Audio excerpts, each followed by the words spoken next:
9 राज्यों में हिंदू खत्म हो गए, वो डेमोग्राफी क्यों बदली है उस पर चिंतन नहीं हो रहा। 800 जिलों में से 200 जिलों में हिंदू खत्म हो गए, वो क्यों हो रहा है ऐसा, क्यों डेमोग्राफी बदल रही है, इस पर चिंतन नहीं हो रहा है। 70,000 करोड़ का कॉमनवेल्थ घोटाला हुआ था और 15 साल के बाद सुरेश कलमाडी जी बरी हो गए। पूरी जिंदगी भ्रष्टाचार के खिलाफ लड़ने वाले अशोक खेमका जी रिटायर हो गए। एक गांव में एक भी मुस्लिम नहीं है, 100% हिंदू है, और वहां 3,000 मुस्लिम बच्चों का बर्थ सर्टिफिकेट बन गया। एक मजदूर हॉस्पिटल में गया था, उसके सर में चोट लगी थी, उसको बेहोशी का इंजेक्शन दिया, सर का इलाज तो किया लेकिन उसकी किडनी भी निकाल दिया। और कलकत्ता में जो डॉक्टर बेटी का बलात्कार हुआ था, इसकी हत्या हुई थी, उसके पिताजी कह रहे हैं ना हमको सीबीआई पे भरोसा है, ना हमको भारत के कोर्ट के ऊपर भरोसा है। ये हो रहा है भारत में, जो भगवान श्री राम की जन्मभूमि है, भगवान कृष्ण की जन्मभूमि है, भगवान महावीर की जन्मभूमि है, गुरु गोविंद सिंह जी की जन्मभूमि है, छत्रपति शिवाजी महाराज की जन्मभूमि है, गौतम बुद्ध की जन्मभूमि है, स्वामी विवेकानंद, महर्षि दयानंद की जन्मभूमि है। मैं आप लोगों से आग्रह कर रहा हूं, अपने फेसबुक, ट्विटर, इंस्टाग्राम पे आवाज उठाइए, बोलिए, दल गुलामी छोड़िए। पॉलिटिकल पार्टियां जितना कहती हैं केवल उतना मत करिए, थोड़ा अपना बुद्धि विवेक उपयोग करिए, नहीं तो पॉलिटिकल पार्टियां आपका मानसिक खतना कर देंगी। आवाज उठाइए कि सबसे पहले घूसखोर, कमीशनखोर नेताओं, अधिकारियों, कर्मचारियों की जनगणना होनी चाहिए। सबसे पहले तोलाबाजों और हवालाबाजों की जनगणना होनी चाहिए। सबसे पहले जमाखोरों, मिलावटखोरों की जनगणना होनी चाहिए। कालाबाजारियों की जनगणना होनी चाहिए। सबसे पहले भारत में नशा तस्करों की जनगणना होनी चाहिए, जो पूरे भारत को बर्बाद कर रहे हैं, हमारी युवा पीढ़ी को बर्बाद कर रहे हैं। मानव तस्करी करने वालों की जनगणना होनी चाहिए, जो हमारी छोटी छोटी बच्चियों को, हमारे बच्चों को किडनैप कर रहे हैं। जनगणना होनी चाहिए सबसे पहले लव जिहाद, लड़ जिहाद करने वालों की। जनगणना होनी चाहिए जो भारत में मज़ारें बन रही हैं, दरगाहें बन रही हैं और पक्के कब्रिस्तान बन रहे हैं, क्योंकि मज़ार, दरगाह, पक्का कब्रिस्तान बनाना और मज़ार, दरगाह, पक्के कब्रिस्तान पे जाना इस्लाम में हराम है। अरब, दुबई, कुवैत, बहरीन में एक भी मज़ार नहीं है, एक भी दरगाह नहीं, एक भी पक्का कब्रिस्तान नहीं। तो सबसे पहले उसकी जनगणना होनी चाहिए। जनगणना होनी चाहिए कि भारत में 1950 में कितने चर्च थे और आज की डेट में कितने चर्च। जनगणना इस बात की होनी चाहिए कि भारत में कितने लोग धर्मांतरण कराने वालों की मदद करते हैं और कितने लोग धर्मांतरण करा रहे हैं। जनगणना इस बात की होनी चाहिए कि भारत में कितने रोहिंग्या और बांग्लादेशी घुसपैठिए हैं और कितने लोग इन घुसपैठियों की मदद करते हैं। जनगणना इस बात की होनी चाहिए कि जो अंग्रेजों ने 99 साल की लीज पे ज़मीन दिया था चर्चेज को, मिशनरीज को, उसमें से कितनी ज़मीन आज भी चर्च और मिशनरी के पास है और कितनी ज़मीन हमने वापस ले लिया है। जनगणना इस बात की होनी चाहिए कि भारत में 1950 में जो वक्फ प्रॉपर्टी थी वो कितनी थी और आज की डेट में वक्फ प्रॉपर्टी कितनी है, और ये वक्फ प्रॉपर्टी कैसे बढ़ी, क्यों बढ़ी, इस पे भी एक चिंतन होना चाहिए। जनगणना होनी चाहिए कि भारत में कितने भ्रष्ट सिपाही हैं, भ्रष्ट दरोगा हैं। भारत में जनगणना इस बात की भी होनी चाहिए कि भारत में कुल कितने भ्रष्ट हवलदार हैं, भ्रष्ट थानेदार हैं, भ्रष्ट पेशकार हैं, भ्रष्ट तहसीलदार हैं, भ्रष्ट कलेक्टर हैं, भ्रष्ट कप्तान हैं।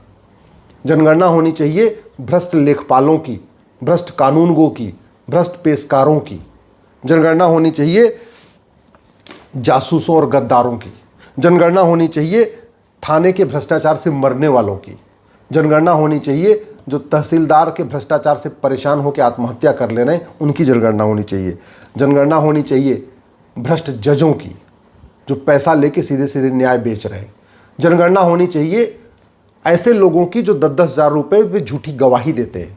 जनगणना होनी चाहिए फर्जी SC/ST केस में फंसे हुए लोगों की। जनगणना होनी चाहिए फर्जी दहेज के केस में फंसे हुए लोगों की। जनगणना होनी चाहिए फर्जी छेड़छाड़ और बलात्कार में फंसे हुए लोगों की। जनगणना होनी चाहिए एयर पोल्यूशन, वाटर पोल्यूशन से मरने वालों की। जनगणना होनी चाहिए रोड एक्सीडेंट से मरने वालों की। जनगणना होनी चाहिए जमीन विवाद में जो झगड़े होते हैं उससे मरने वालों की। जनगणना होनी चाहिए फर्जी आधार बनाने वालों की। जनगणना होनी चाहिए फर्जी राशन कार्ड बनाने वालों की। जनगणना होनी चाहिए फर्जी बर्थ सर्टिफिकेट बनाने वालों की। जनगणना होनी चाहिए फर्जी डेथ सर्टिफिकेट बनाने वालों की। जनगणना होनी चाहिए फर्जी वसीयत बनाने वालों की और फर्जी विरासत बनाने वालों की। जब तक इनकी जनगणना नहीं होगी तब तक बाकी जनगणना से कोई फायदा नहीं होगा। जनगणना कराना है तो सबसे पहले सड़े हुए कानूनों की जनगणना करनी चाहिए। जो सड़े हुए कानून है इनकी संख्या कितनी है इसकी गणना होनी चाहिए। जनगणना होनी चाहिए जो खुलेआम डिस्ट्रिक्ट कोर्ट और हाई कोर्ट में न्याय बिक रहा है, इसकी जनगणना होनी चाहिए कि कितने लोग न्याय बेच रहे हैं और कितने लोग न्याय खरीद रहे हैं। इसकी जनगणना हम नहीं कर रहे हैं। इलेक्शन रिफॉर्म की बात नहीं हो रही है, पुलिस रिफॉर्म की बात नहीं हो रही है, जुडिशियल रिफॉर्म की बात नहीं हो रही है, एडमिनिस्ट्रेटिव रिफॉर्म की बात नहीं हो रही है, जस्टिस विद इन ईयर लागू करने की बात नहीं हो रही है, मजहब के आधार पर बने नियम कानून खत्म करने की बात नहीं हो रही है, मजहब के आधार पर बने मंत्रालय और आयोग को खत्म करने की बात नहीं हो रही है, मजहब के आधार पर जो लोन दिया जा रहा है, वजीफा दिया जा रहा है, इसको खत्म करने की बात नहीं हो रही है। भारत में मदरसों की संख्या मुगलों के समय 1000 की थी, लगभग 1000 थी। 5 साल में मुगलों ने 1000 मदरसे खुलवाए थे। आज की डेट में संख्या 3 लाख क्रॉस हो गई है। क्यों क्रॉस हुई, कैसे हुई, कौन फंडिंग कर रहा है, इस पे चिंतन नहीं हो रहा है। भारत बर्बादी की तरफ जा रहा है, भारत में जिहाद बढ़ रहा है, भारत में मजहबी उन्माद बढ़ रहा है, उस पर चिंतन नहीं हो रहा है। भारत में किस तरीके से अलगाववादी विचार तेजी के साथ फैल रहा है, उस पर चिंतन नहीं हो रहा है। 9 राज्यों में हिंदू खत्म हो गए, वो डेमोग्राफी क्यों बदली है, उस पर चिंतन नहीं हो रहा है।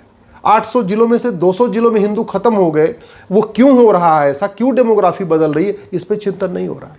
6000 तहसीलों में से 1500 तहसीलों में हिंदू खत्म हो गए, इस पर चिंतन नहीं हो रहा है। पूरा का पूरा भारत का बॉर्डर अनसेफ हो चुका है। भारत के बॉर्डर पे कुल 300 तहसीलें हैं, उनमें 300 की 300 तहसीलों की डेमोग्राफी बदल गई है। चाहे वो महाराष्ट्र का बॉर्डर है, चाहे राजस्थान का बॉर्डर है, चाहे गुजरात का बॉर्डर है, या आपका कश्मीर का बॉर्डर है, चाहे उत्तराखंड का बॉर्डर है, चाहे वो बिहार का बॉर्डर है, असम का बॉर्डर है, बंगाल का बॉर्डर, गोवा का बॉर्डर, जो भी बॉर्डर है, उस पूरे बॉर्डर की जो पट्टी है ना, उस पूरी पट्टी की डेमोग्राफी बदल गई है। उस पर चिंतन नहीं हो रहा है।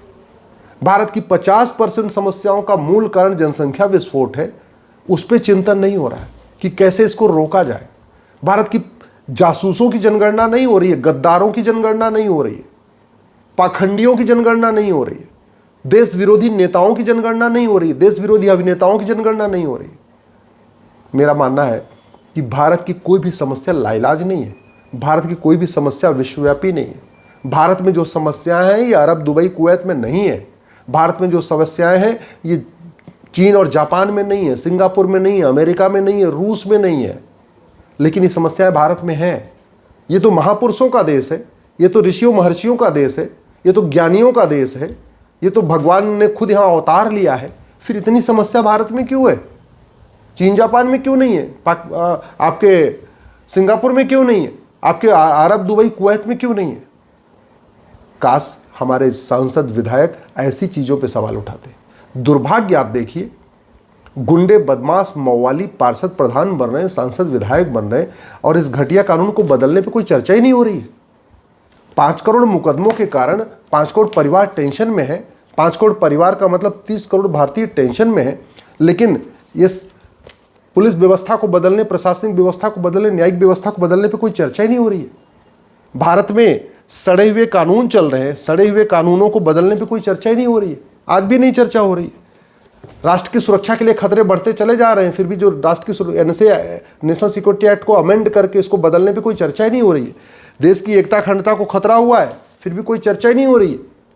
आज तक किसी की नागरिकता नहीं खत्म हुई, फिर भी 1955 बने जो सिटीजनशिप एक्ट को बदलने पे कोई चर्चा ही नहीं हो रही है।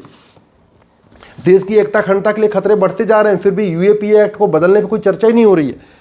भारत में आज भी पुलिस 1861 का पुलिस एक्ट चल रहा है, पुलिस को स्वतंत्र और निष्पक्ष बनाने पे चर्चा नहीं हो रही कि पुलिस स्वतंत्र हो जाए, निष्पक्ष हो जाए। आज की डेट में तो छोटे छोटे काम के लिए सांसद विधायक से फोन कराना पड़ता है, एफआईआर कराने के लिए फोन कराना पड़ता है। बाकी तो छोड़िए, हम क्या एक पुलिस चार्टर लागू नहीं कर सकते, हम पुलिस रिफॉर्म नहीं कर सकते, हम पुलिस को स्वतंत्र और निष्पक्ष नहीं बना सकते हैं क्या? पूरी दुनिया में मंगल पे चले गए, चंद्रमा पे चले गए, और आज तक हम नार्को पॉलीग्राफ ब्रेन मैपिंग कानून नहीं बना रहे। झूठ पकड़ने के लिए हम पूरे हर जिले में एक लैब नहीं बना रहे। भारत की आधी समस्या खत्म हो जाएगी अगर हम झूठ को गंभीर अपराध घोषित कर दें। अगर झूठ बोलना, झूठे वादे करना, झूठी शिकायत करना, झूठा एफआईआर कराना, झूठे डॉक्यूमेंट बनवाना, झूठी गवाही देना, झूठी जांच करना, झूठा फैसला देना, झूठा आधार बनवाना, झूठा राशन कार्ड बनवाना, झूठा बर्थ सर्टिफिकेट बनाना, झूठा डेथ सर्टिफिकेट बनवाना, झूठा एज सर्टिफिकेट बनवाना, झूठा पासपोर्ट बनवाना, झूठा वसीयत बनवाना, झूठा विरासत बनवाना, इसको गंभीर अपराध घोषित कर दे, आधी समस्या खत्म हो जाएगी। लेकिन नहीं, और इसको करने में कोई बहुत लागत भी नहीं आएगी।